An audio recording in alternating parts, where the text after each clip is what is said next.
বিসমিল্লাহির রহমানির রহিম।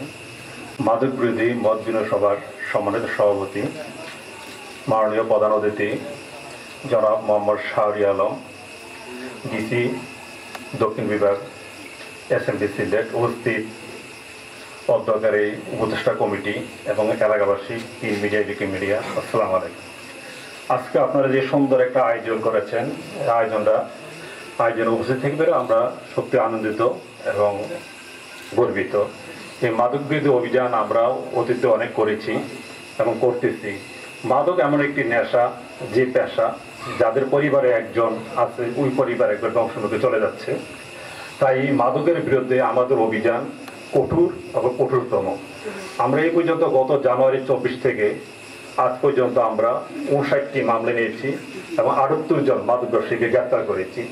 এই এলাকায় অনেক ছিনতাইকারী আছে, তাদেরকে আমরা গ্রেপ্তার করেছি, যার করা ছিনতাইকারী আমাদের নিয়ন্ত্রণে আছে। এবং জুয়ারি আমরা 96 জন জুয়ারিকে গ্রেপ্তার করে আদালতে প্রেরণ করেছি।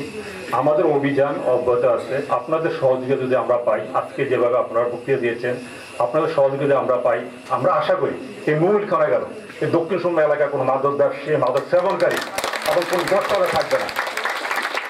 আমরা মাদকের সাথে যারা জড়িত, সেবনকারী, ব্যবসায়ী এবং গডফাদার যে কেউ হোক, আমরা আইনের আওতায় নিয়ে আসবো। এই আমাদের প্রতিজ্ঞা। আপনাদের সবাইকে ধন্যবাদ। সবাই ভালো থাকবেন।